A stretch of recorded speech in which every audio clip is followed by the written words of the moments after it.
I never started recording. Sorry, I'm gonna start it over again. I guess I spent half the time talking about pirate radio, anyways. So, but we last time we were working on the Jenga app. We built a. Oh, and I also need to share my screen. We were working on a API request that we had set up. So we have our public request of weather. We built a little front end to go along with it, and we were just hitting this API, which then hit another API, the weather API. Funny enough, right before the session started, I saw an email that my free trial had expired, so this is a different API key. But yeah, and then we saw that we were hitting this, and oh, did something go wrong? What? Oh, I must have stopped this.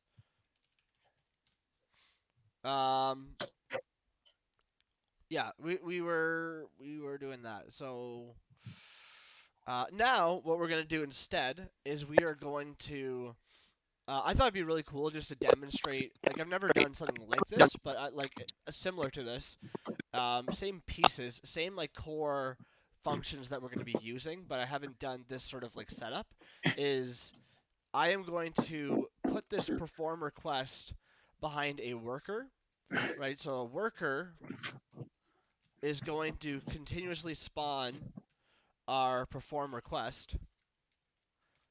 And that perform request is going to get put into the database as a new entry. And then we are going to have a WebSocket where we transmit this to the user. Or like, just transmit. I don't. It feels like a fancy word for what we're saying here. We're just going to send, basically forward or send to the user. And so how are we going to like actually make this kind of flow happen? Is at first we're going to need to have a backend route that allows a user to open this WebSocket connection, which we've actually already done. It comes out of the box with like the Jenga framework that we have a way to set up a WebSocket connection. And actually, even this request that we are sending is over a WebSocket connection, just encoded as JSON. So yeah, that's already done. But we can also use those WebSockets to create a view. So a view, which we're going to look at, is there's a view of the database is what I mean. We're going to have access to a particular view of the database. So like if we have a database table that has field A and field B, we can set up a view so that someone can see field A, and maybe even we apply a function to field A so that we can, we get a very particular, the user gets a very particular view of some information directly from the database. And whenever field A updates, we are going to update their view of what they are seeing, right? So if field A is weather info, and I'm also thinking, not to or call you out while you're eating, Kyle. This must be nice to have like just. This feels like a good idea for the first time back to like, just let you get back into things instead of like jumping back into the first session of like doing video games, which I presume we'll start again next week. But yeah. Sorry, my brain is super off topic, but Yeah, that's sorry. good. Yeah. And yeah. So that's what we're doing. And so when we look at this view, we're going to use something called a vessel. So vessel, it's when we're going to look at vessel, it's going to be a little bit potentially overwhelming because Um, again, there's some libraries out there that exist which are really abstract to get across exactly how things should be done. So, what does that mean? So, um, and we kind of need to start with a preliminary view of like what we would be doing anyways, and then see why a vessel makes sense. Um, but a vessel, like just remember for when we get to it, it's a very in a way it's a very ordinary data type, right? We're gonna see there's a very particular example of a map v with a key and a data type of sorts, or yeah, some data that we are going to use. And map v, when we're going to look at the internal definition of map v, is going to be complicated, but that is to facilitate the vessel library.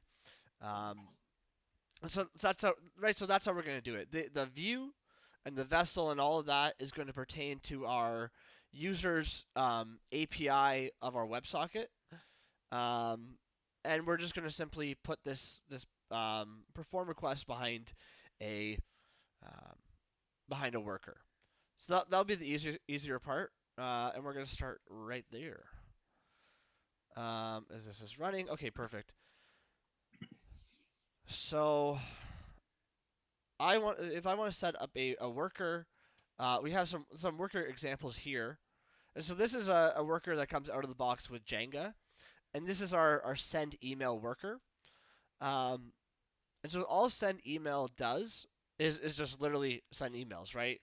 Um, and yeah, we'll stop there. I should not be explaining send email worker with our focus today, but the core of what we are doing is using this tagged worker. Um, so I'm gonna do this. Let's do workers.get get weather. So new module backend dot workers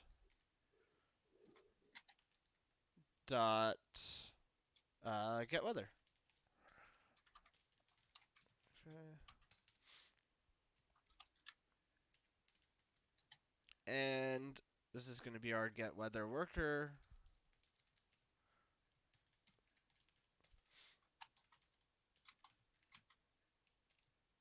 Um, and I guess I'm using MT here. I actually kind of meant to remove that, but basically, MT is, if you'll recall, we were talking about reader last time, and so it's just reader T with our particular config, which let me find out what that is. That was um, coming from no, that was coming from backend backend.config. We have a config env data type, right? This also is one of those data types that comes out of the box with Jenga, right? So just to make things very easy to learn with Jenga, I've literally set this up so that you already have this config env um, as a data type. And so if let's say we want to add something here, and actually this is something we should do, is we should add our weather API key, because right now, I mean, I'm not going to flip back to it, but right now we just have our API key in our plain old source code, um, which is fine for a weather API where we're just doing like a simple example. But even we wouldn't want to um, to leak that to GitHub perhaps. So we want to be very clear about how we deal um, with our configs, and we don't and the first step to doing that is just making sure it's not sprinkled into the source code. So the weather API key, I'm just going to leave it as text for now. Um, and then so our config env, this is what we have access to. And reader just gives us access to this config env through a particular reader API. Um,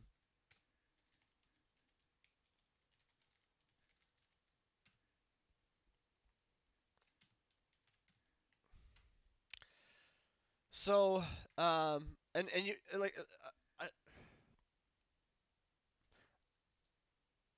I say reader API because like although we think of APIs as being kind of what we're doing with getting the weather API, I mean it's just a application programmable interface, and I think that can apply to a lot more things. I kind of use that term perhaps maybe a bit too much, but we can use so like what is the reader T API?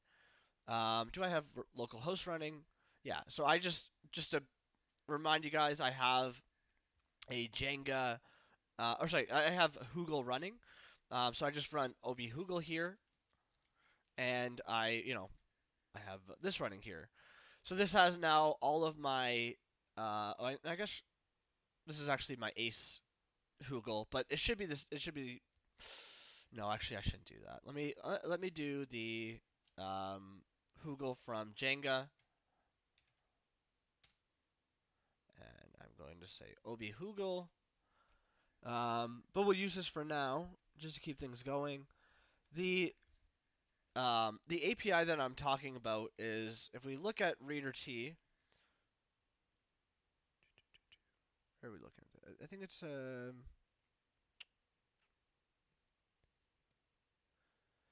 the API that we are using is this ask monad. So when we are running in the monadic environment, and again, I think this is like I know we talked about this a bit, perhaps last time. Actually, no, I don't think we did. But we this is I think an amazing demonstration of what monads do. And it's funny. I looked at this monad and I went, "This is the stupidest thing ever." When I first like learned about it. So, um, yeah, we are actually going to spend some time on it, and not just because I'm going off on a different tangent.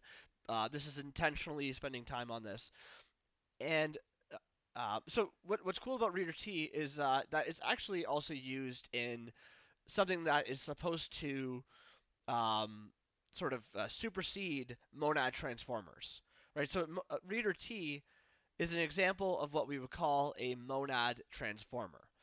And that's why we have this the transformer piece. Well, there's two pieces to it, right? There's the monad part. The monad part just means that we have this like sort of structure around a value, right? We have this thing, this environment, this context, whatever we want to think of it as wrapping a value. Um, I know Zenon and Nick, you guys were looking at a another example of a monad with the Scotty framework, where there was the Scotty config, I believe, or the yeah, um, that also used like a reader T, and that was just to set up an environment where you have access to that value. Um, and so that's what the monad part is. The transformer piece, the language there refers to the fact that this monad has a monad inside of it. Um, right? It takes well, it's kind of nuanced. It takes another monad as an argument. So this M specifically has to be a monad ultimately. Um, and when we run it, like it's kind of it's funny. I think of it as being inside of it, but when we run, when we're actually going to like let's say we have like a reader T config env io whatever. This makes a lot of sense, by the way, just intuitively, because when we're gonna run this, what the actual like stack of transformer or what the actual stack of data is going to be this IO um, you know, basically, I'll just put this as reader, even though there's a little bit more nuance to it. IO reader A is what this is going to be if this is A. So actually, it's going to be the inner argument of the monad transformer that is going to be actually run on the outside, right? So we're basically saying in plain English that we are going to reader, run a read only environment in the context of an IO environment. And this makes sense.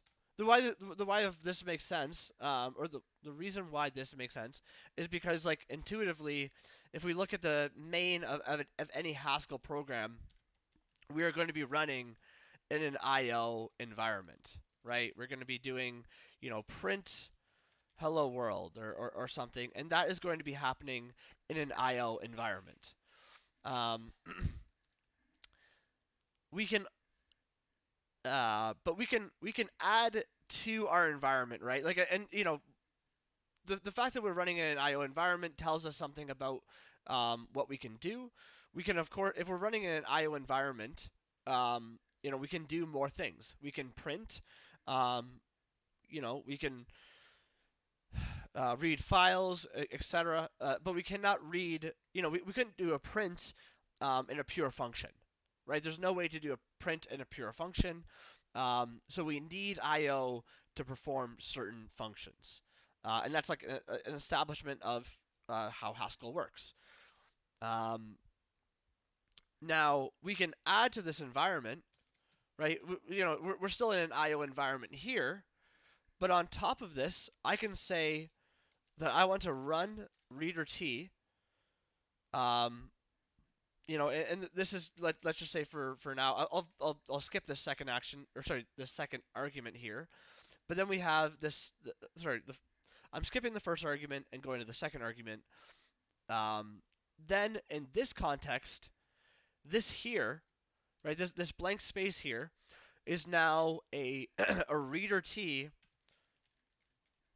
Um, some config IO environment. Right, so we've kind of added to the environment that we are running in. And ultimately, right, we're always going to be returning to an IO environment, but we just want to add information to the environment, much like we would with like environment variables, right? It's very common practice to see, in our code, like let's say we're running Python code or whatever, that we say like, I think the correct term is like os.getEnv or something like that, and it's like get I don't know, db key or something like that, right? Or maybe even weather key. Um, and then we end up having this like sprinkled in everywhere, right? This os.getEnv weather key, where we now have our key, equal to something in Python. Um, that is just sprinkled in everywhere, and it becomes like really awful to maintain code. And it's also not really clear, like, it's also not super clear from an upfront standpoint, like how our code interacts with the environment, right? So this is why the reader T monad is actually so useful. Um, is because really what our code should end up looking like is that, like, let's say we're kind of keeping with like Python. We're not going to learn anything new at the moment. Um, or Python as an example of like your common language. We're going to have like config, some other config, right? And we'll also get that. We'll also get our other config from our environment, that we set up through a deployment pipeline or whatever. We actually need to set that some way, and then we'll just continue to get all of this information, and then what we're going to do is we're going to wrap all that information into some config env, right? And so we're going to say config env um, holds the key, and the other config, and whatever else we have.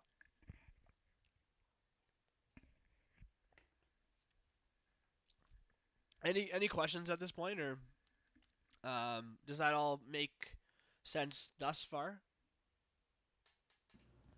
I think it makes sense. Yeah. Cool.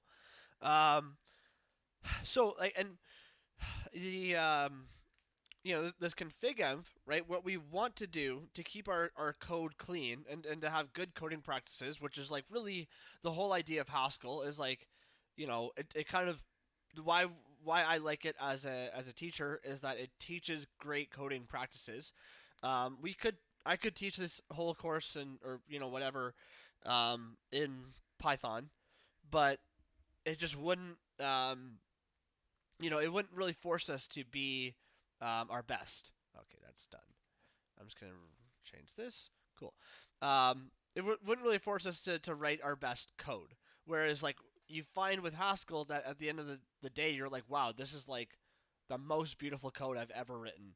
Um, even I'll say like for myself like with it feels like every single project I do that like a library comes out of it that I'm like, wow, like I built this like particular functionality which is just awesome. I should make this into a library that other people can use. And it's just like effortless. I never set out to build a library, but just like because of like the way that Haskell um, feels in the workflow of it, you end up just pumping out beautiful stuff. Um, so that's the core of what we are doing, right? We're just simply even in Haskell, we're still really doing this. We are still getting from our environment in some way, shape, or form our data, and then like here's the key thing, is that like at this point when we built this config env, we we know that we can't fail. We're not gonna fail for like a stupid reason.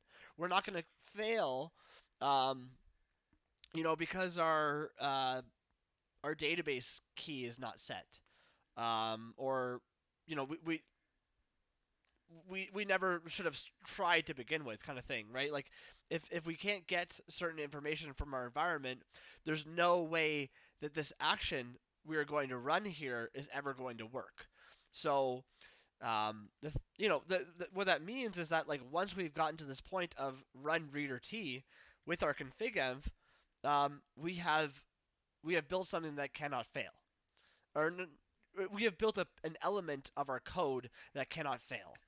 Um, and so now, like, what does that mean? Is that like, you might not notice that effect in other languages. I'm starting to realize is like if we were to do this in, I think this must be actually a real function somewhere. Get env. Can we do that? I guess that's. I I mean, think yeah, it's the system environment package. yeah. Um, and I see that like yeah. So and this is like they kind of they have two, yeah. You can either have like a silent failure if you want for whatever reason, um, but also like this is what you should do is you should use lookup env, and note that lookup env might be a failed attempt, right? It might be that you look it up and you do not find it. So yeah, nothing if there's no such value. And so like if we need to handle that at some point or whatever, and that's going to be annoying if like let's say we have multiple times where we're like you know oh, was that a question? Boo Python. Or No, no, I've also wanted to ask a question. oh yeah. So when I've looked at, 'cause I've always kind of, when I've looked at these kind of when I was more kind of the lookup environment thing. So when it says like return a maybe string, where do you sit on like should it be really an either, and the fact that the either therefore allows you to carry an error message, or do you think it's better just have it as a maybe and then hand just, do you know what I mean? Like Yeah. if you want to capture when you're building these kind of functions where they're kind of, I'm thinking of like if you're writing a library, Is it better to make a maybe and then let people handle that into an either or some other way of handling errors later on, or should you bake it in that it's an either and that they've basically got to handle an error? So I was kind of wondering if you had an opinion or thought on that. That makes Yeah, sense. I think I don't think it necessarily causes us any problems if it's a maybe, but I do think yeah, like it is better to say um it is better to say either in any case. And like here is kind of an interesting example. I think actually it really like it depends on like the problem too. Like let's say there's like multiple ways in which this can fail, which I guess like in theory there could be. Um, if maybe I don't know. Maybe you can't read the. No, that wouldn't happen. I guess I think here it is kind of harmless because there's only one way in which it can fail, and it kind of says that. Um, but like especially if you get into a context where, like for example with like login stuff, um, it's like it or I mean with a lot of the Jenga APIs, it will return an either so that you can have like a variety of different ways to fail, right? We could like for example with login, the user could have the wrong password, they could have a wrong email, um, we could have a critical error where we I don't know, we found their email but no password. But actually, there's a other reason for that, I guess. But you know what I mean. So like in cases where there's multiple ways to fail, I feel like you definitely need either. Makes sense. Yeah. Um, but yeah. So here, right? Like even just here, we don't want to be doing this all the time. We don't want to be saying look up env. And this is what you should be doing in your Python code, even, right? But Python doesn't force us to do this, even though it can cause critical issues. Um, whether API key. I think I'm changing the name every single time. Um, whether API key, and then we're gonna say, this is X, and then we're gonna have to pattern match on it and say case X of nothing, right? And then we say here, well, what happens if nothing happens? Do we throw an error? Do we do we terminate the program? Because like really we can't do anything here. There's not really any way to recover from this. Um, I mean, maybe we just say to the user some like absolute, you know, uh, absolute crap like pure left couldn't do it or whatever. Like there's not really a good solution here. When we get down to um, when we get down to it, there's no good solution here. So yeah, that this is really the best thing we can do is to communicate to the user that we suck. um, but and then I guess in the case of success, we pattern match on it and run weather get get weather or something like that with X. That's like kind of the best we can do with that. So what my thought process is, and I actually talk about this extensively in the Jenga documentation, is just to bring it up here. It's got to be something like that. Yeah. So I talk about this extensively, and I think this really goes into like the core of purity, right? So if something is like a pure function, like what is special about a pure function is there's not really a way for it to unexpectedly fail. At least there shouldn't be, right? Like I mean, well, like it should be there. I guess there is technically a way that a pure function can fail, especially depending on the case. Um, but like for example, math. Adding two and two together will never fail. But then there's like something like division where you could divide by zero, and that would be a pure function. Um, and that would fail. But the thing with a pure function is that it is definitely less likely to fail than an impure function. So if we look at our backend.hs, and this is really the core of how like Jenga framework and the auth framework even functions, is that we have this or I should probably do this instead. We start our backend run function. We um,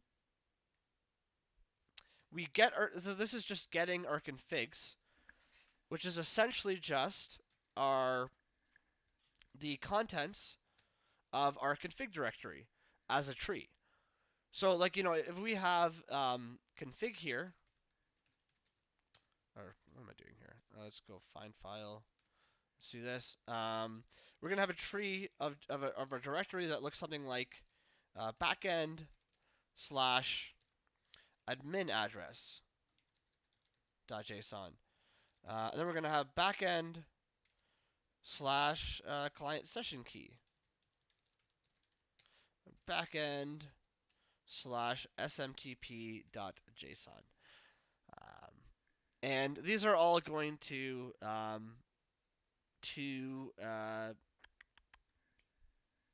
be in that directory.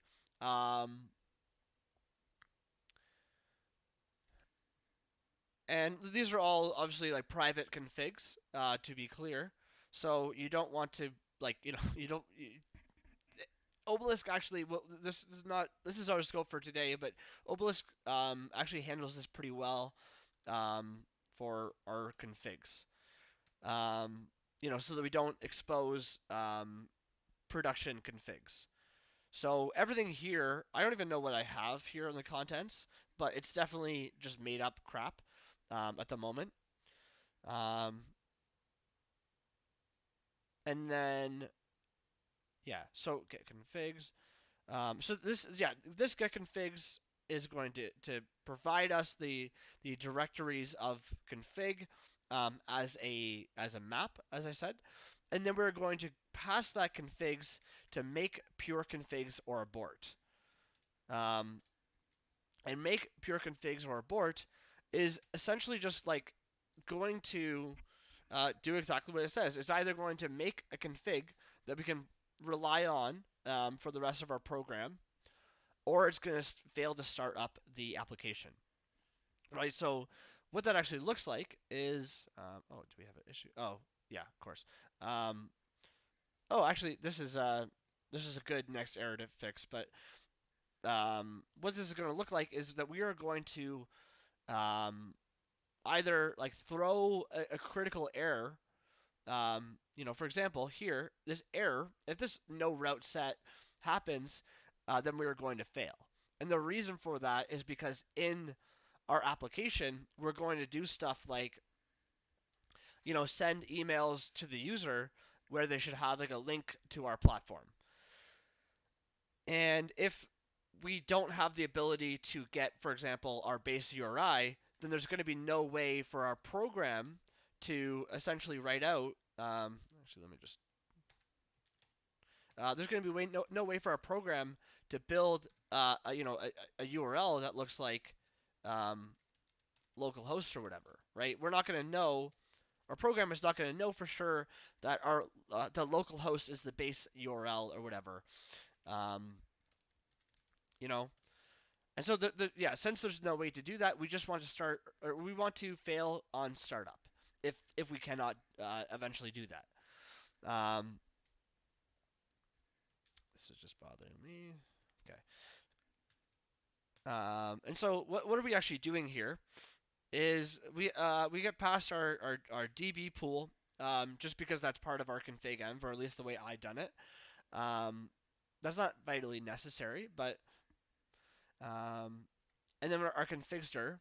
So the first thing we're going to do to look for our base URI is we are going to look for common /route. Just common route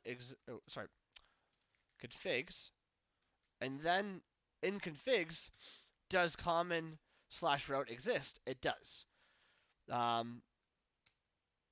Perfect.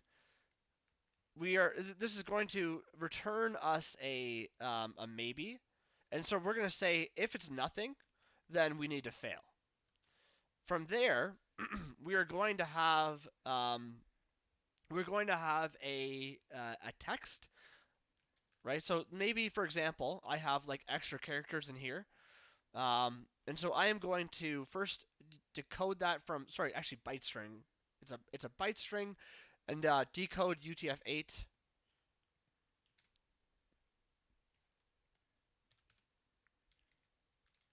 Is taking it, not that one. It is a byte string to text translation. We're going to strip the extra spaces if they exist, and so we're going to end up with this. We're going to unpack so that it is just simply. We're going to unpack so that it becomes a string, and we need that because parse URI is only takes a string. And so what does parse URI do? Parse URI is from network.uri, and it just confirms that what we have here is a valid URI. Right? Because I could, for example, I could put in something like, I don't know, some absolute bogus, and that would not be a valid URI that we can build and run our application with. So yeah, we just first check that, and then if that was not a proper URI, we also fail with a startup failure of no proper URI. And so then, right, and we're going to rinse and repeat with everything else. We do the same with our domain, our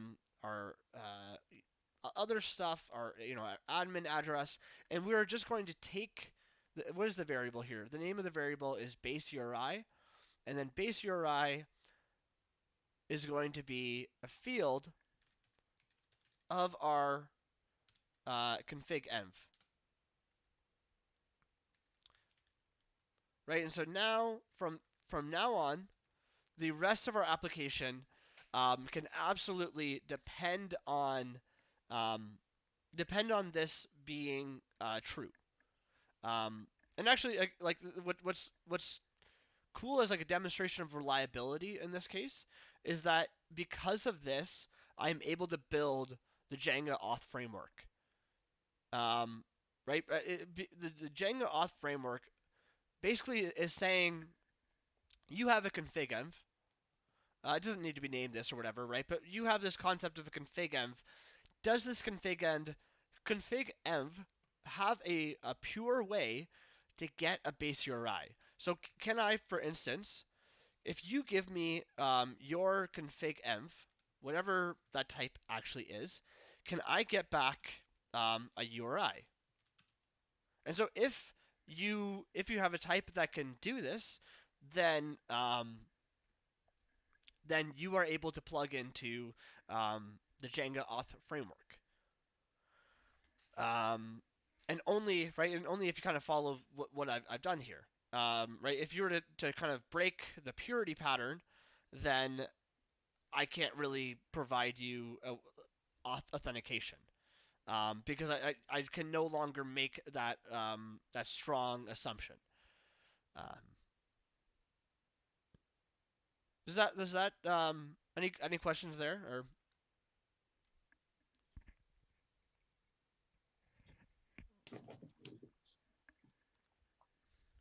Okay.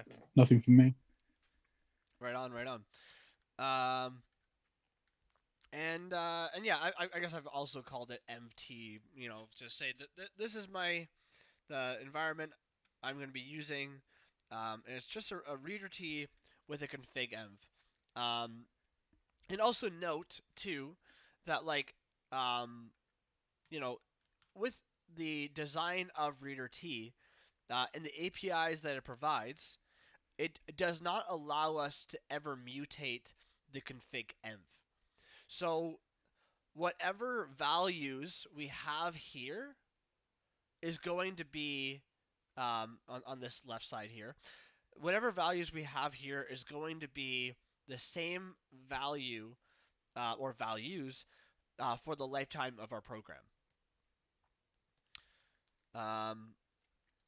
Contrast that with like state t, where we can actually sort of change that, or sort of change the value of our of our contained data type.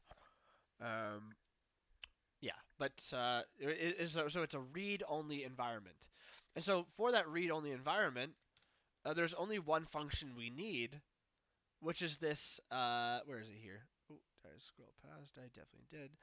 This ask, and so what ask does is it just literally gives us back this R.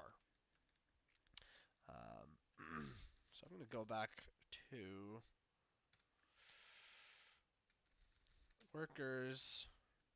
Oh, did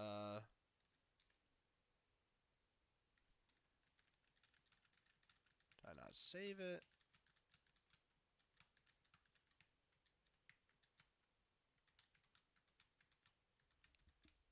There we go. So,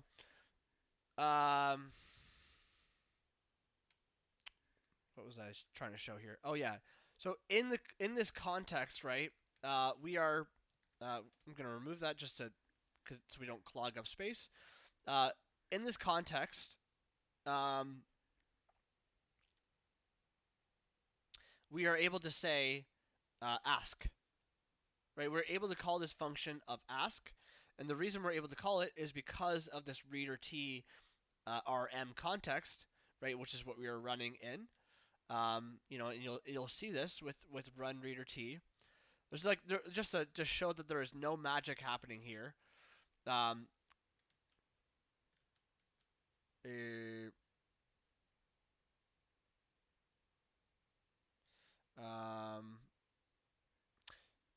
well, that doesn't really show what I was hoping to, but basically, I mean, this isn't super clear, so I'll clarify this, right? Just a little bit more. When we see something like this, this means that we have the function, the field run reader t is actually just a field, and that means that if we give a reader t rma, that we get back out the contained value. All right, so if we run that, we are going to get back a function which is able to run, and let's start filling this in. If this is I/O, we know that this is I/O. This basically, this run reader t gives us back a function that we can run in an I/O environment. Isn't there?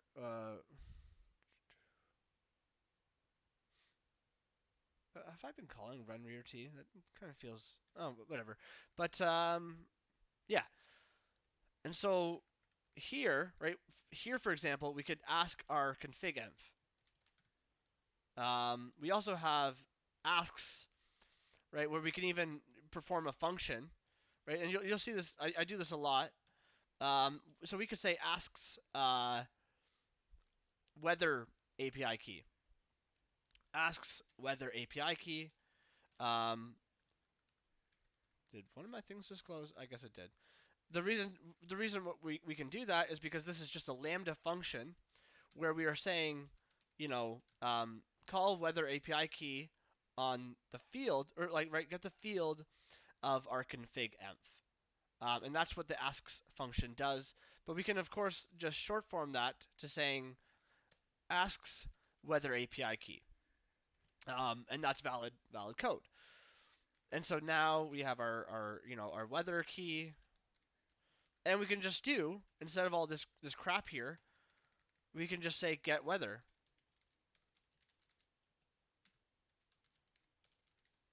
Right? And so that's the whole idea I think that's very worth spending time on, and that's like that to me is like the the the reason why monads have like proliferated, that they have become so important. Um, there's like IO is the original monad, where that's why we needed the concept of the monad. But I think even reader T is the best example of why we want to use monads for our business logic, is because like we are just simply putting ourselves in a nicer, more friendly context that we can more easily just focus on what we're doing. Right? I don't need to have a bunch of code, and this is going to get really ugly really quickly. We're going to have a bunch of places where like we have failures that might even be connected to each other, right? Like, if we can't look up the weather API key, then maybe we look up a different thing, and we try to do all this, fallback logic, and we just end up with this pile of crap code, um, ultimately. And it's not a guarantee, but like more likely than not, we will end up with crap code. But here, this is really the core of what we were doing, right? We were just simply saying get pure configs or panic, right? And this gets our config env,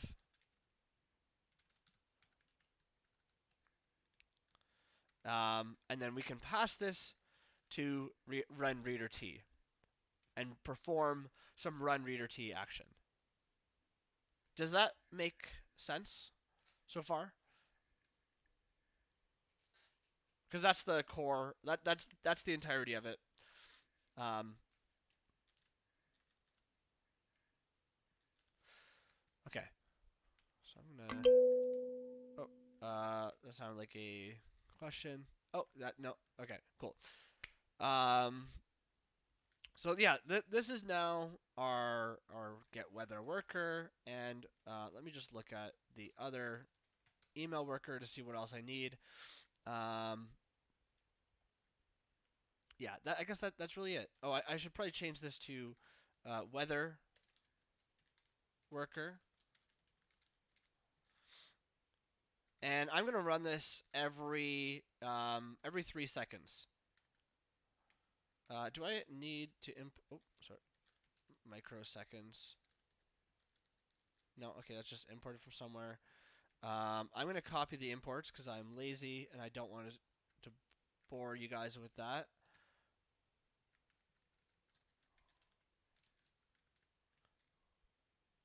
Um, oh, okay. Uh, so our backend stopped running. I'm not sure why that is. It's probably because I was doing a bunch of invalid code or something. I don't know. Here, we're gonna actually use our API key. So we're gonna say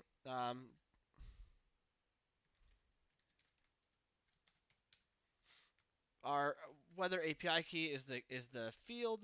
So we're gonna say weather key equal, or sorry, it is bound to, or bound from, asks weather API key.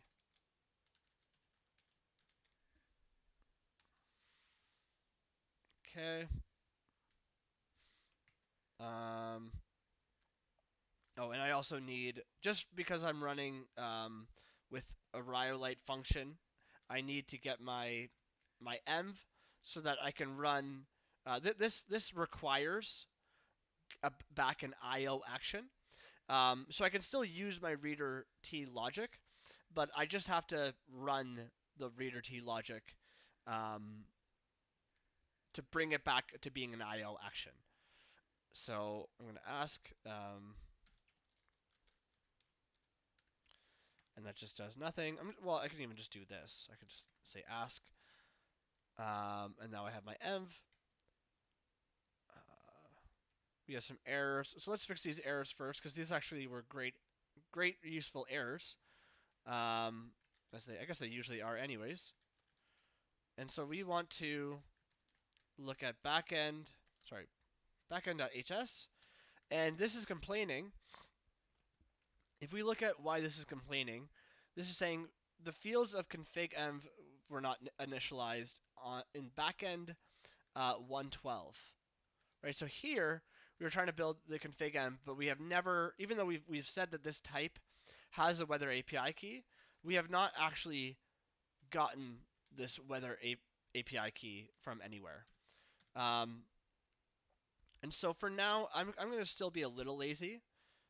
Well, yeah, you know what? I'll just do this properly quick. So this API key, this should be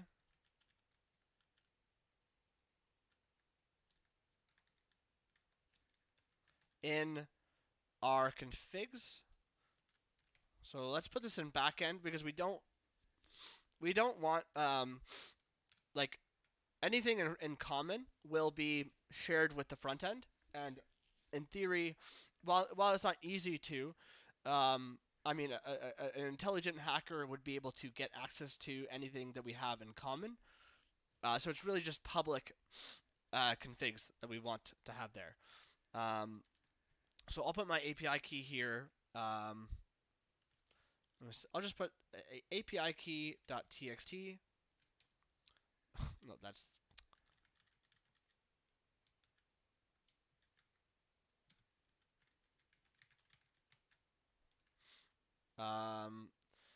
And then I am going to say in backend that we are getting this API key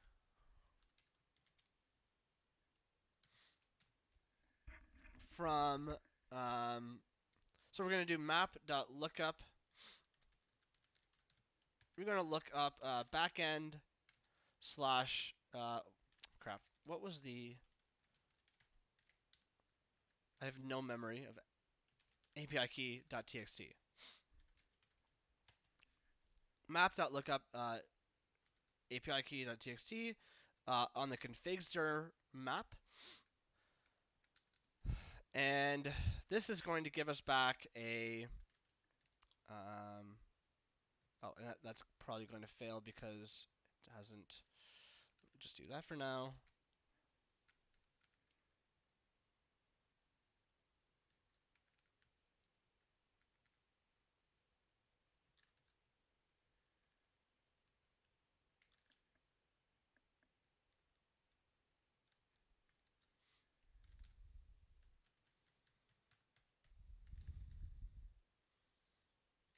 Okay. I'll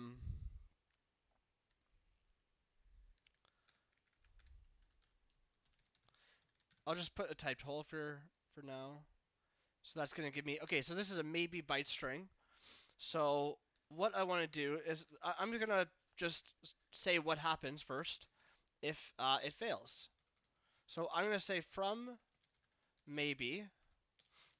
And from maybe is a very simple function that is just essentially give me a default if we can if we have a nothing, right? So this either has just the value, or we're going to go to our default, and our default in this case is going to be exit, panic, fail, no API key. Right? We don't have to do this, but I would like to fail at startup is specifically what I'm saying.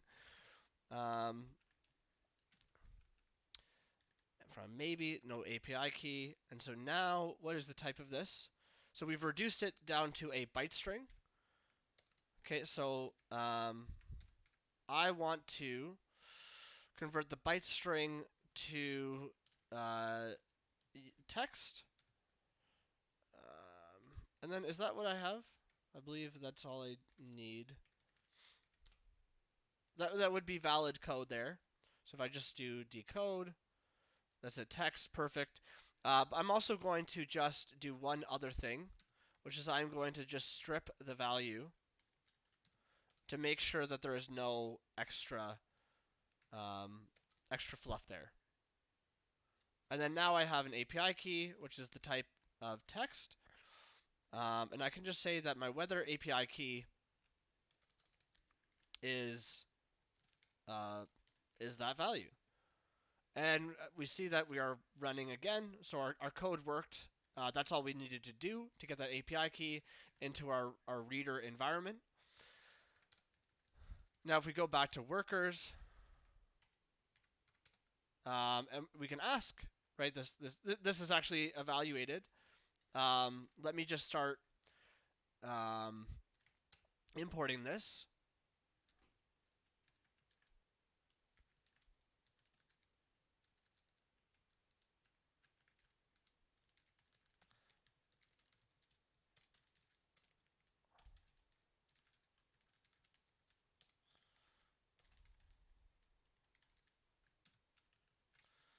I imported this qualified. That's fair. This is complaining. Let me do just some stubs for now.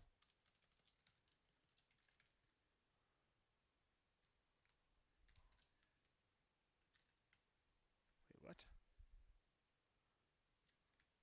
Oh, yeah, that makes sense. Reader T comes from control.monad.trans.reader. And now we just have a bunch of unused imports. Okay, fair enough. Let me just do this for now. Oh, and then Rhyolite monad.io.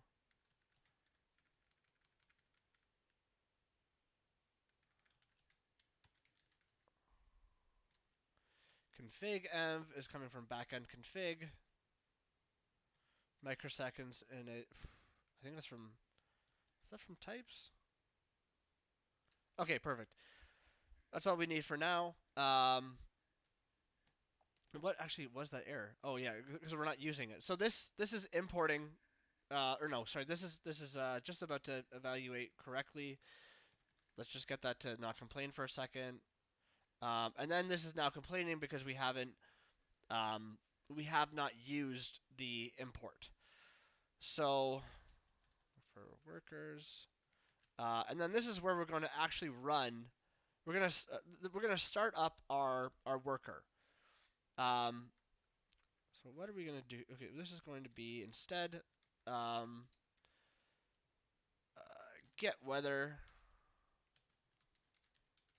dot get weather worker, and this is just of course pertaining to this function.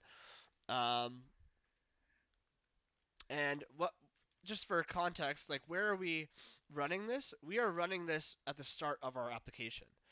So, right, the start of our application, we get our configs, we do all that config stuff we talked about. We also actually get our database. We get a connection to our database. We are going to run any migrations if they need to happen. And then we start up our workers with access to that database. And then finally, we build a WebSocket app. This is all from Rhyolite. And then with that WebSocket app, all we ultimately need here, is this handle listen. And so handle listen is something we will look at later. But that's the flow, right? So we ultimately we start our application with this starting up our workers. So now I guess the next step would be to get from our other code what we've already used, and I'm going to just actually I'm going to leave that for now, but I am going to still copy paste it here.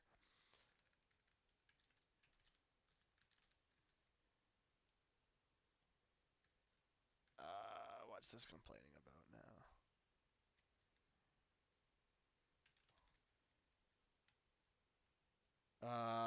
Where did this come from? This must have come from, I think, common types. Actually, wait a minute. I don't even need to guess at this. I just realized I didn't realize this for the longest time until I recently started doing a lot of work on Jenga. But I can probably just search this. This looks like my code or my type that I built, which I didn't realize. But I can also just search this. So in my local Google, which is why this is so awesome. And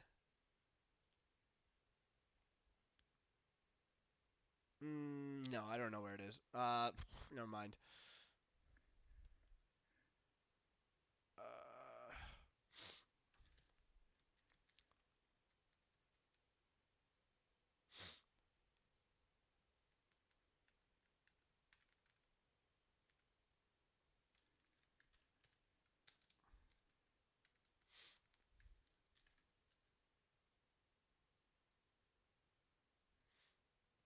Uh, I'm just gonna grep this.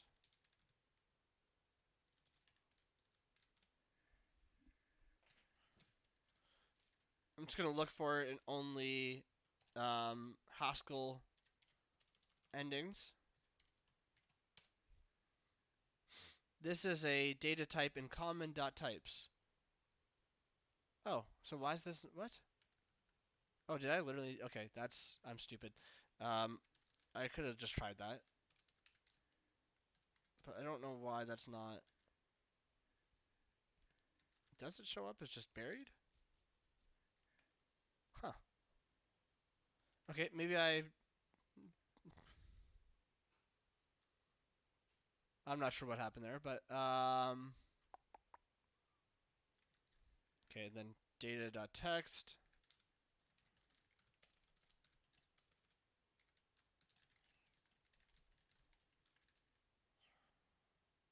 New manager, that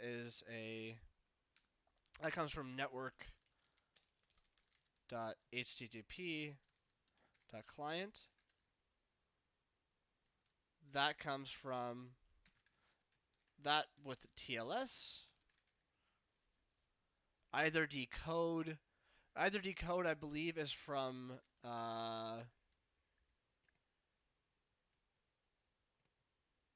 ASIN. Yes, so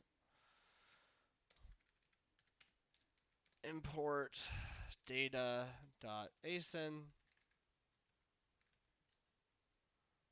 and then lastly perform request. Oh yeah, that's complaining about this in here. So we are all good. I'm gonna close that off, and we just have our worker. So this worker is really simple. Well, actually no, there is going to be a piece we need to add here, but we do our perform request. That gets us back a response, and we're going to say we're going to need to handle this response. So we either failed to get new information, or we didn't, or or we succeeded in getting new information about our weather API. And so the patterns that we can match on here are going to be those of either. So we either have we either have left of some text, we have right of our weather response. And so in here, I'm thinking that the way we fail, or the way we handle the failure here, is we just we do nothing. There's a better way that we do this. Maybe we actually even come back to this and give ourselves an error, or we notify our admin email if there's an error. I think that's the best way to do it. But for the sake of just simplicity, we're gonna skip that for now. But that's the best way to do it for sure, in my opinion. Here we actually are going to use Rhyolite to insert this into the database and perform a notification. So let's do that. So we have this function. It's going to look pretty complicated. Insert and notify. this is the function I know I want to use. And so like this does look definitely a little complicated. Um, I'm trying to find, maybe I can find an example of this really quick. If I look at, I'm gonna probably even need an example of myself because I'm trying to remember the what insert and notify the arguments are. Oh yeah, okay, that makes sense. It's actually a lot simpler than I remembered. I was just mixing up the two arguments. So we basically are saying what our table is. Right, and our table is a type, so that's why it looks complicated. But this is what table we are inserting into. And we kind of prefer a type here over a string because what if we mess up the string? We just put a typo in. Now we have a huge database issue. Um, and then the actual information that we are going to be putting in to our database. Um, for all, we can kind of for all, much like constraints, I say to read them second. Right, so like read everything here second. Read this piece first. That's how I mentally do it. Um, right, we can see the arguments we have, and we can see what we get back as a result. We can see that we get back a monadic result, right, from the M.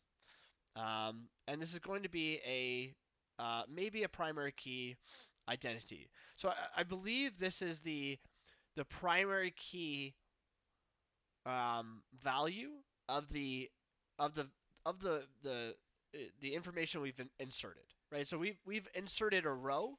That row is going to have a primary key, um, which if we might not be familiar with primary keys, but essentially primary keys are just unique. They are a column in our database where it is specifically unique amongst rows. So, for example, each of you guys has a user ID on the ACE platform, and no two people have the same user ID. Otherwise, that would be a huge security issue. So, um, yeah. So yeah, that's very important. And so we are going to use this, and we're going to say, how do we run this? How am I running this? Because I think I have a little helper function. Run mt. No, that's not what I want. Just a lot more with dbm. Yes. So we have this function with dbm, and I believe we actually have it for Jenga as well. So with dbm is kind of like it's a nice place where we see like usage of the reader T pattern. Um, making something very simple. So as long as we are in a reader T context, we are able to run a Postgres action. Right. So a Postgres action, it could be it's essentially just a query that we are building here, and insert and notify is itself a query that we are building. So insert and notify, I'm going to need my table, and I'm going to need my information. So the information, we haven't built the table yet. That's really easy. The information is going to be just like the weather response. So how should I do this? The weather response is, that must also be in, that's got to be in common types. So we get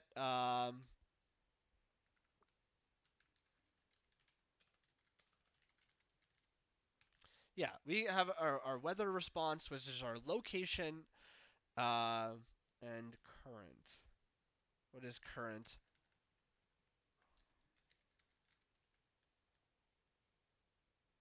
It has a condition.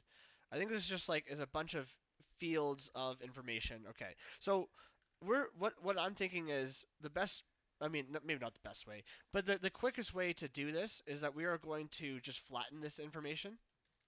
And when we put it into our database, there's no reason that we can't use JSON here, but yeah, I don't know. But well, we're just gonna do it this way, unless yeah, unless I change my mind along the way. And so that means that we're going to want to change our schema. So schema is it also has a type out of the box with Jenga. So every Jenga skeleton starts with this. You can change this, right? There's no reason you can't completely eradicate everything here and start fresh. But this kind of there's a reason why this comes with this out of the box, and the reason why is so that you can easily use any aspect of the auth framework. This gives you up to administrative auth even. But you don't even, and actually I just recently on the weekend changed ACE. Now that we have Jenga all set up, I just recently changed Jenga to only do simple auth, which was really easy. It was actually just changing a couple types, which is kind of crazy to think about. But alas, enough about that. So we're going to add another table, and we'll want to prefix it with just DB, so that when we use it, we know where this is like coming from. This is not like this is not just any value. This is from the database that we are using. This is going to be our weather history, and this is going to be a table entity of our weather hist. Let's call it. Yeah. No. I like this better. I'm going to call it weather event. And now this is going to complain because we haven't defined what a weather event table looks like. So, to make things quick, let's do this.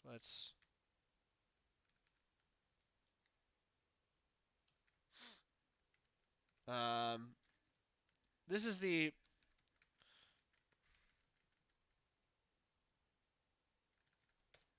okay. We are going to say, or yeah, just remove that as an example. Just so I remember the types here. Weather event. So a weather event, and you there's a lot of types in Beam. I think Beam in its own. We actually have done past sessions on Beam, which I can happily share the link to, and I'll probably make this public or that session public as well. But we talk a little bit about like these database types, I believe, and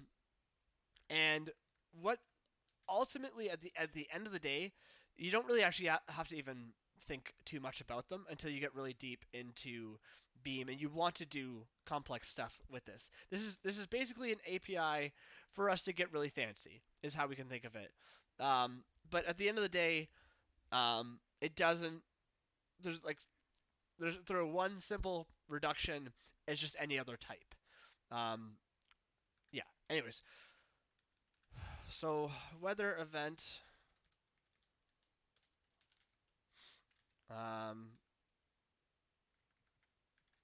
Actually, I guess this should be an ID.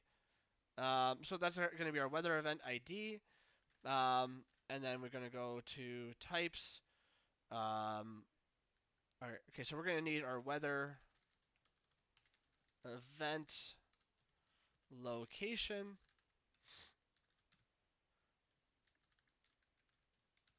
What is this going to be? A location is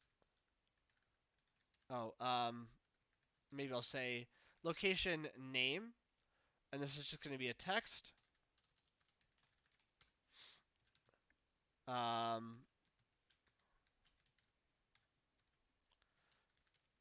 country is another field in our database.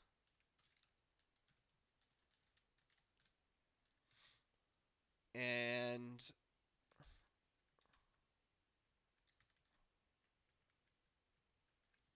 what was the weather response? Yeah. Okay, so then current weather event, current, and then current is what? Current is current temp C. Say double. Okay. And then weather event.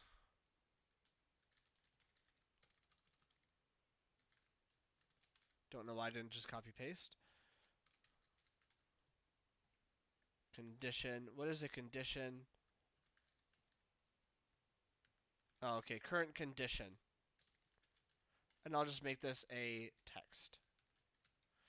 So what this is going to look like in the database, right? This is just going to pertain to an ID, a name, a country, a actually wait, did I do something? There was something else I meant to. Oh, never mind. Okay, I did it right.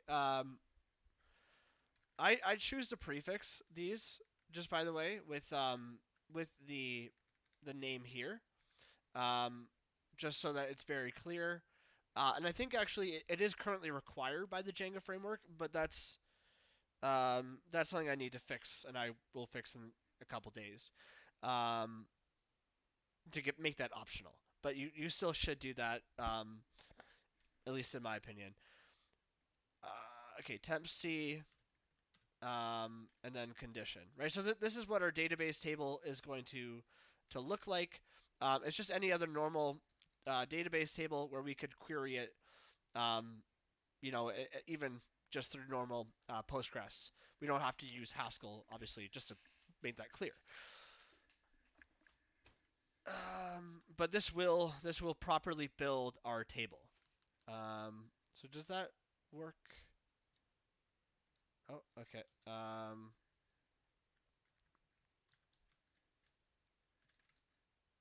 SQL serial text.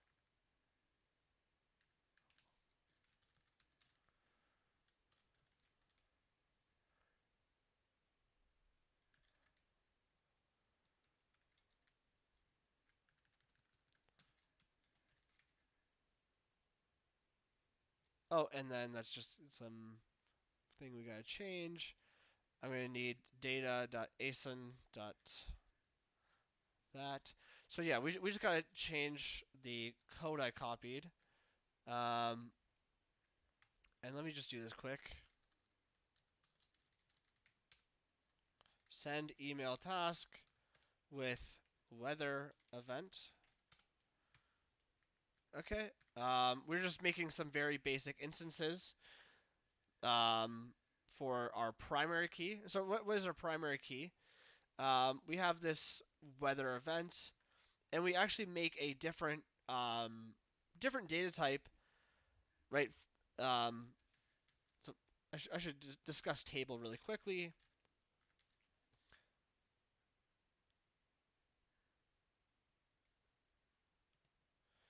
So table, like this is where it's actually coming from, and there's like a little bit more information on what this is.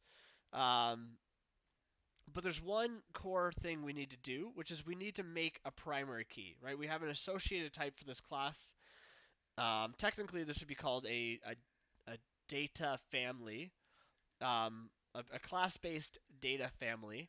Um, and we just are basically just saying like what in the actual definition of it, we are just saying what the why is that complaining? Okay, we're just saying like what the ID is. So in this case, our weather event ID, that column is going to be our unique ID. That makes sense.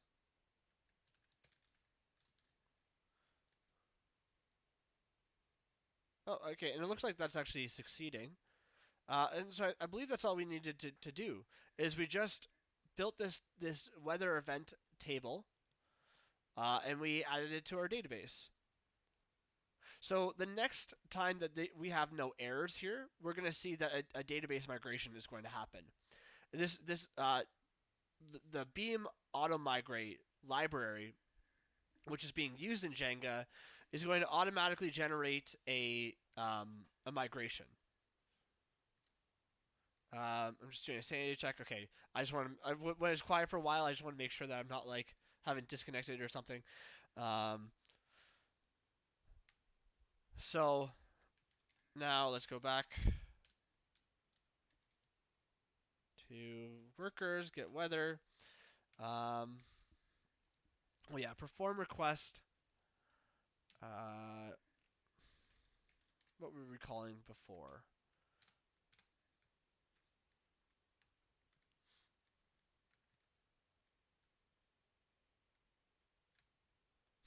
Oh, okay. I guess we were getting the location from our API before. So I guess here I'll just say that we are getting the location of Toronto. We'll figure out if this is wrong later, maybe. I don't know. I think it was the. Let me just check this.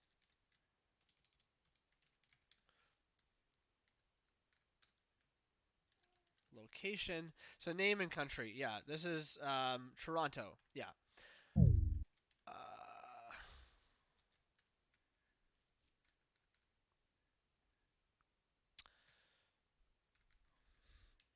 So Toronto in Canada.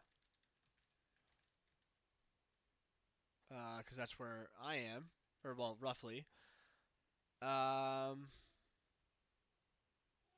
Insert and notify is not in scope. This is from Rhyolite somewhere. Insert and notify is from rhyolite.db.notify.listen.beam. Table is not in scope because I just made that up. Oh yeah, and so now like how do we? This is kind of cool. Is how do we get our table? And it's really simple.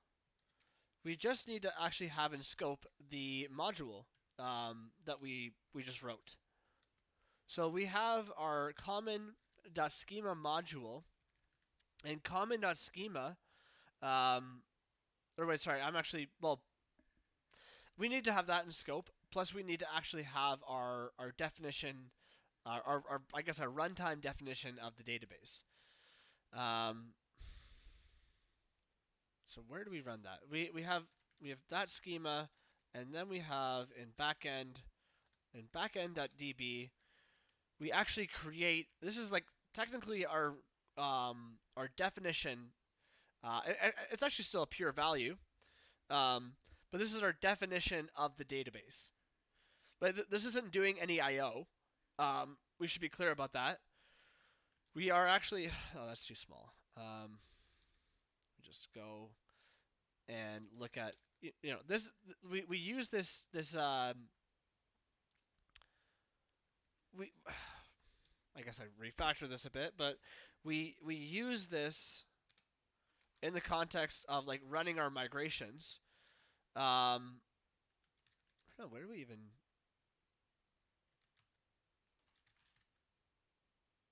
I guess I don't even know if we need to use it for. You know what? I'm spending too much time on this anyways. But basically we just need to have access to these two values, right? So we import our DB, import backend.db. Oh, it's already right here. and we're going to import common.schema.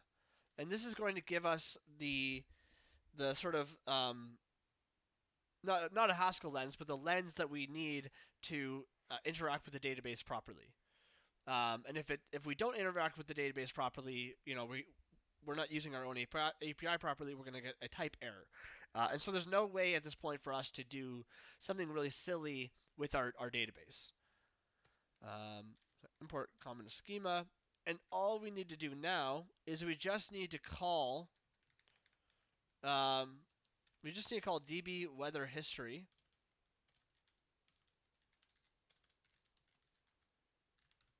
on db, and we have access to our database. And so once we build out information, this is going to be a valid query that we built. So, let's see here, perform request. Yeah, that's okay. So this is complaining now. Since we're using reader T, we are we're trying to run a where is it? Perform request. Perform request is a IO action, and so I want to say lift IO of this perform request, and that's because of the reader T monad.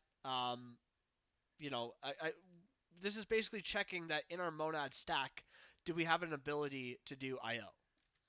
And I won't dive into that anymore, unless there's questions there. But okay, so this is now complaining because we are trying to return that. This is giving us back some information. And then we need to give it information. So,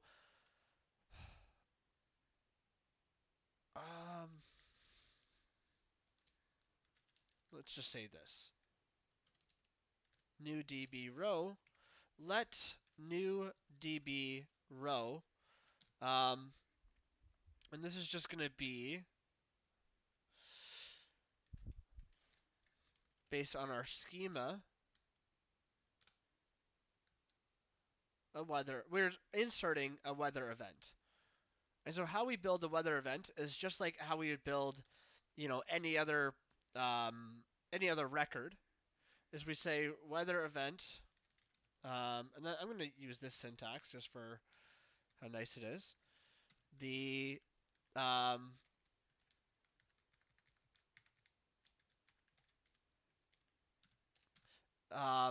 won't say what that is just yet. This is location, name equals something, weather event, location, country.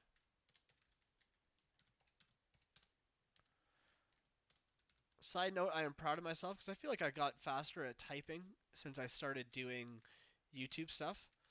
I remember I would be like absolutely very slow at typing, and it was like just the most painful experience of knowing I am going slow, but I cannot type faster. So I still could be faster, but whatever. And so now what do we have here is we have I'll avoid Hoogle just to kind of directly explain, because the types are a little bit complicated. But the core thing of what we're doing is actually very simple, and it's very like the reason the Hoogle gets complicated is because it gives us a lot of flexibility here. So,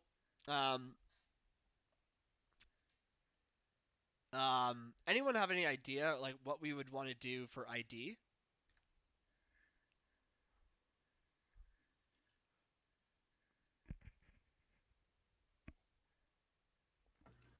Did you say for ID? ID, yeah. Like So, just use a UUID or? yes, yeah. Yeah. So we could, for example, we could I guess we could build like we could get UUID is new UUID or whatever the function is. And we could do that. And this is a super hard question because there's no way that anyone would like I guess get what we're about to do because it's like kind of a cool feature of Beam. Is we can just say um, default. So this function default, I believe it's default. We'll see if I'm wrong, or maybe it's named something else, but I believe it's default. And so what is default? Um, we saw before we have this thing called a queue expression, right? And that's from Beam. A query, sorry, it stands for like a query expression, and that just basically means like we can do, whatever there. Um, and so like default is basically, um, I mean, like what's the simplest form of a query expression? The simplest form of a query expression would be the value of some constant, right? So we have our name, we have the name coming from our response, right? We could unwrap it from. Let's actually do this here. Let's say I'm gonna need my common types, location, name. So this is the name. I don't like that, but I'm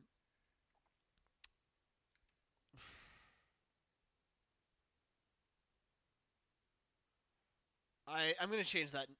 I don't like these field names for this reason because this is it in context. That kind of looks confusing. Um, like very confusing, and name could be used for a million other things. But basically, we're saying get. Actually, wait. Sorry, this is part of why it looks so confusing, is because we're getting the name field of our weather res. And we're getting the name from our weather res. So that I guess that makes a little bit more sense. But this is kind of like the basic expression that we are going to use. Is we're just going to put in a value. However, we also have the ability to kind of do other like other values, I guess, in that are like um, specific to the Postgres or database context. So right, so default, and I believe it's default. And we'll see here. Yeah, default is a query expression, um, and so this will figure out what what the next like what the value should be. Um, and so yeah, I mean we could do this is actually quite different from a UUID. Come to think of it, um, and we could actually I think it's not like we couldn't use a UUID. Like we could here, for example, just replace this with a UUID, and I think this would actually still be valid. Come to think of it, even like even if we used a default. But default is just going to figure out like how to make the next value. And the I think I'll stick with this example over UUID, which actually seems like a better idea in some ways. I think it depends, but um, for this, right, we are the difficult part is that we are incrementing by one, right? So like let's say the first time that we insert, this is going to be we want this to be equal to one, right? We want the ID to be one. The second time we insert, we want it to be two, 3, and 4, and 5, and 6. And we don't we don't want to keep track of that state or whatever. Um, and of course, we could always like do a query.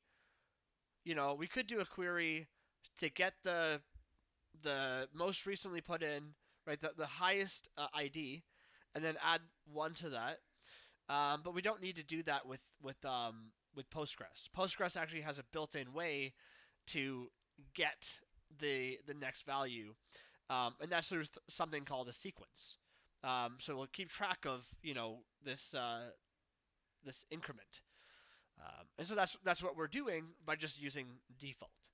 And so like the point here being that Beam has a very nice way to do that sort of thing. Okay. Um, so weather event location country. This is just going to be the same idea. This is going to be the country. Oh, oh, interesting. I guess. Okay, fair enough. I guess we use this in the we were using this in the request, and we were using this, and we get this back in the response. Um, so let's do country. Get the country of weather res.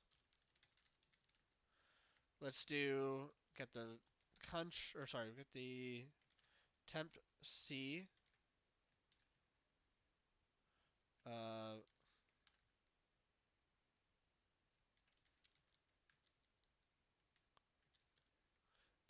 okay, so we're gonna need to get the current field of weather res, and then after we get the current field, we are going to get the temp C. Right, so get current. It looks backwards, but get current and then get temp C. And that will be a double. And then we do lastly val of I guess it's going to be condition current weather res.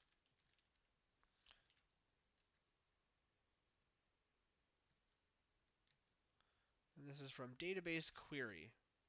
And so like and you'll see you can look through and there's so many functions that are provided to us by Beam, and we it'd really be worth it to keep doing a couple more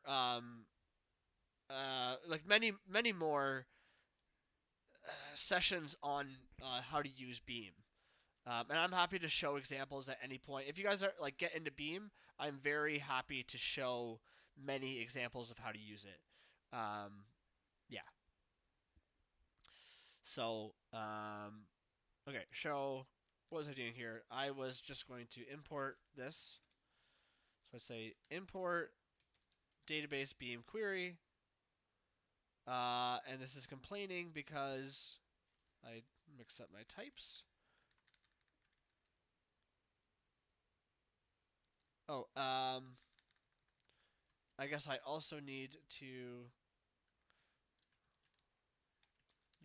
I also need to get the location of weather res, and I need to get the location of weather res. Okay. Um,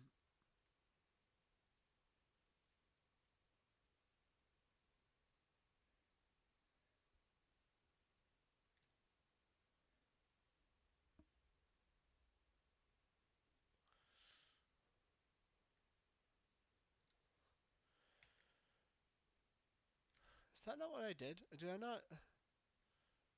Sorry, I'm just gonna check something here because I feel like I screwed something up.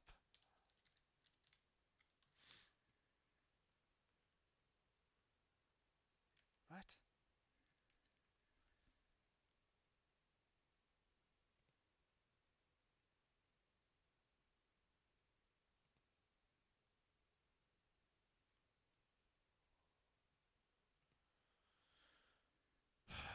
Um.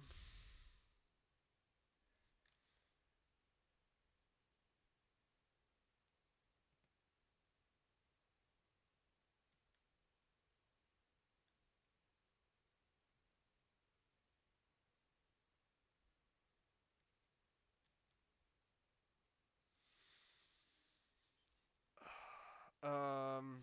Maybe okay. It might just be. I've never seen that before, and I think this might be why.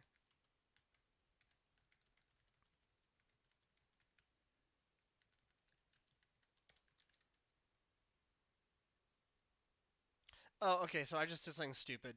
Um, I mix up the type. It seems. And so it was complaining because it couldn't figure out what it was. And that's just because Beam is very complex with its types. So it's a yeah, that's a bit of a this is just I wrote it this way to get a better better error message. Um, because when it's like let bounded, it can just be very. It's just a lot more generic when you have like just you're just saying that let this variable be this. When you consume that variable, you're telling the compiler certain things about that variable is the actual reason why. Um, oh, okay, and then I guess condition. Oh, and then yeah, right, because condition. What the heck is a text? I also hate that. That is an awful name. That is ChatGPT generated though. So fair enough.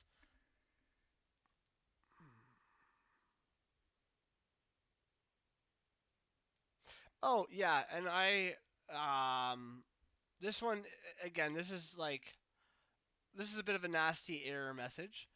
But what this is saying is that I haven't defined any way to notify.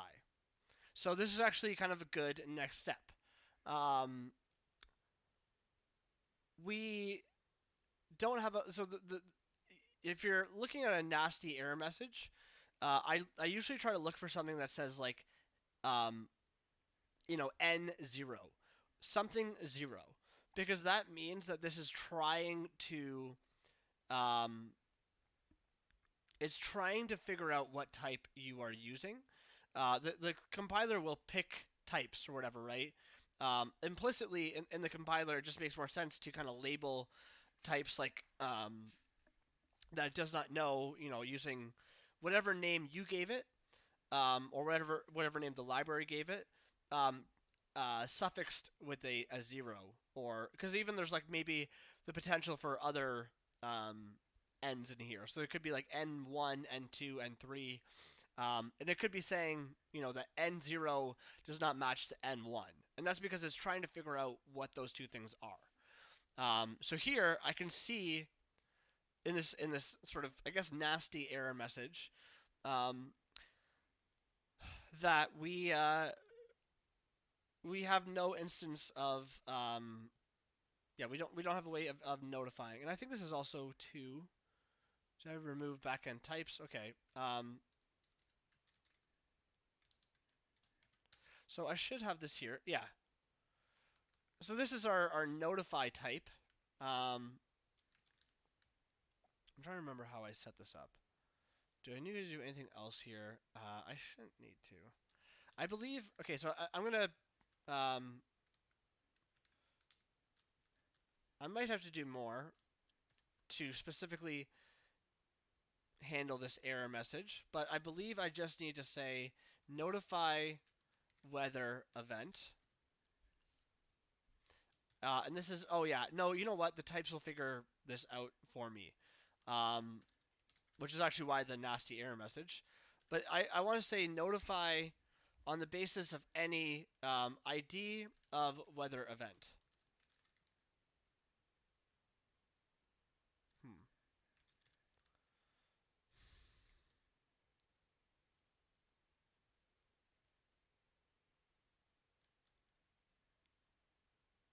Oh, and I don't have this yet.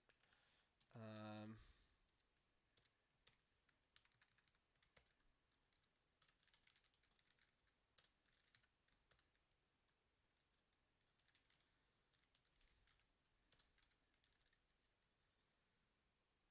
Okay, perfect. That is what did it. So, right, I this notify this notify A was our N type. Um, and so I think this is like one of the one of the cases where like this is as complicated as Rhyolite and therefore Jenga gets. Is this notify type?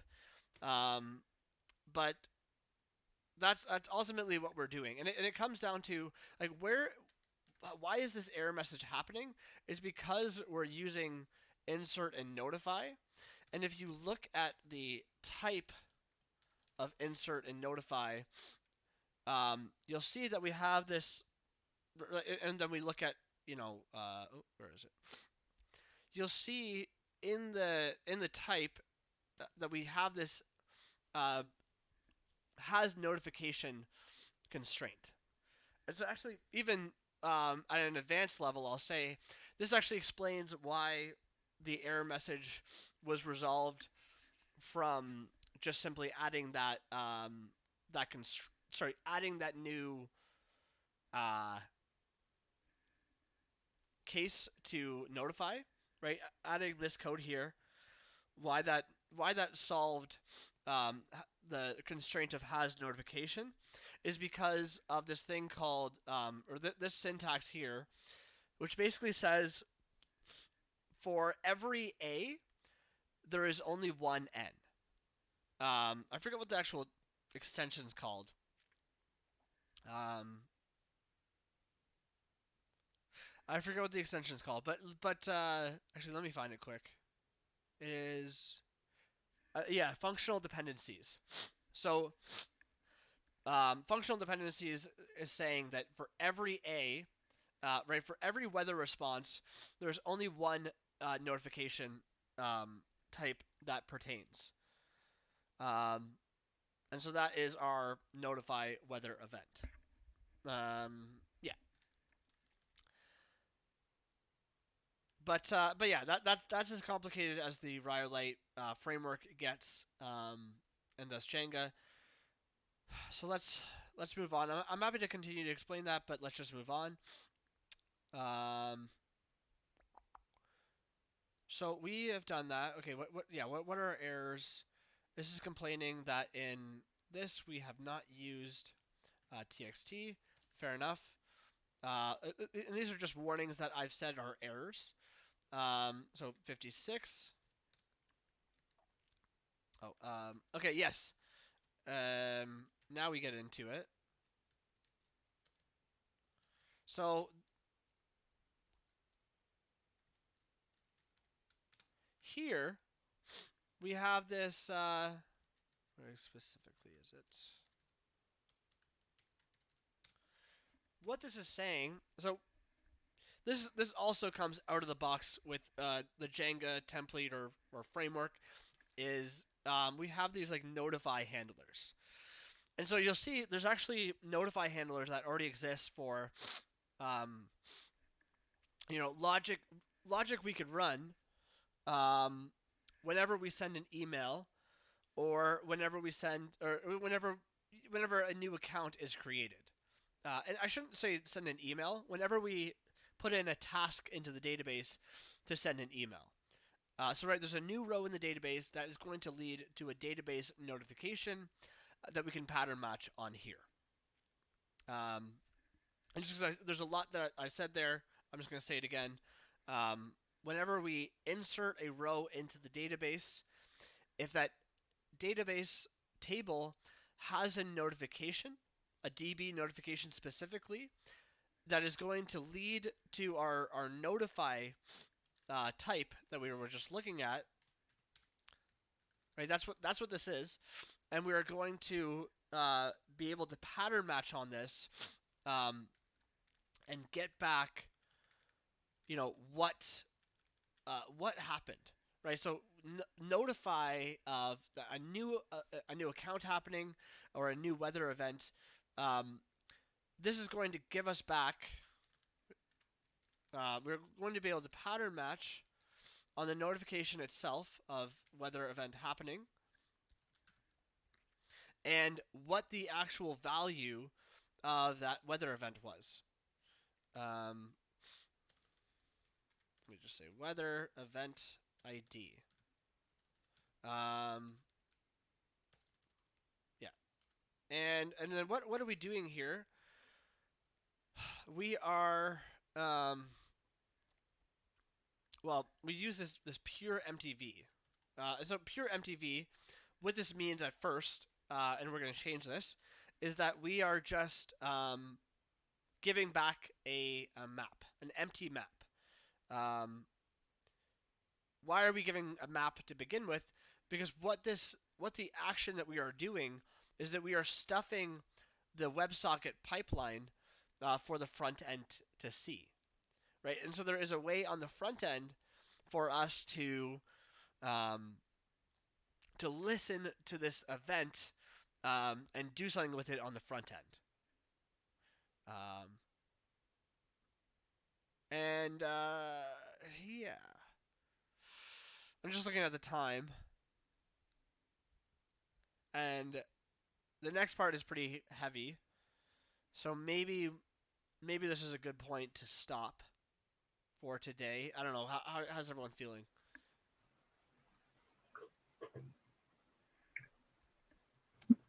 Yeah, I mean, I'm not probably gonna going to have call to it drop that. this. Yeah. And also too, we're meeting with Sergio. I'm remembering that. Well, so actually, we definitely should end here for today. So yeah, but next time we come back, we are going to look at how to actually. We're gonna do. We're gonna run a database query. And we're going to take the results of that to the front end. And then we're gonna eventually, do stuff on the front end with that. So that's the plan for next time. Yeah. Questions? Just Yeah. just a quick question I put it in the chat, but just wondered. It's just a quick. You don't use overloaded record dot, and I was wondering if I really like it personally because it stops the thing of having so many shadowing function names as much as anything, and then also if you've got a field within a field within a field, like or a record within a record within a record, if you use overloaded record dot, you can literally just do my record dot a field dot a subfield. Do you know what I mean? You can just grab the value like that, if that makes sense. But Yeah. if you add it, you will have to. It kind of stops you using them as functions. So if you do that, you will have to go and fix everything to that format. It's not a quick change, if you know what I mean. If you're Never looking mind. at it, yeah. But yeah, I mean, I'll put that. I'll show just when I was in the chat here, and then you can see I've just made a kind of dummy version just to make sure I wasn't talking nonsense before asking the question. Yeah, I think. But it kind of looks like this. So if you So go ahead. so it's at the bottom there, as you can see, that's how you would select the subfield value.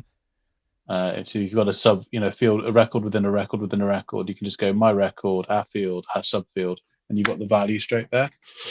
I've not found any reason why not to use it, but I was wondering if you'd tried it or. Yeah. I think it is a bit like a lens, yeah.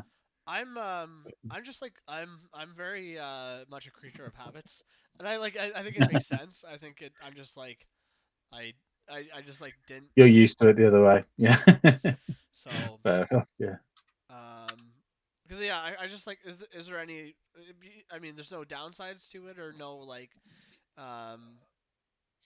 Not that I've come across. The only thing, yeah, if you do, it's one of those things I would probably only do it if you're starting the project, because if you start using it halfway through a project, you're going to have to go find every place where you've done a record selection and replace that with the dot. So, Right. But it's just a bit more like other languages, and it just saves you having to do it. I think there are some other nice little things that are coming down the tube for records to make them just a little bit more ergonomic, because it is probably the least ergonomic thing about Haskell is the records. Yes. Yeah, I would agree. It is definitely pretty non-ergonomic. Like So I don't know. Yeah, I don't know because I know it's like I think the other reason I was like slow to it is like just because I know it's like an ongoing area of like research, and I'm like, I'll see what other people come up with, kind of thing. Yeah. But yeah, I don't know. Maybe I'll start using it just to get a feel for it. Cool.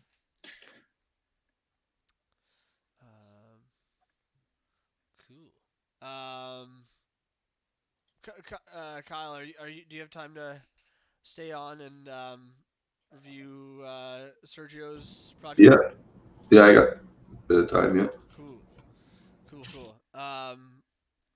Well, okay. In that case, I'm going to stop the recording.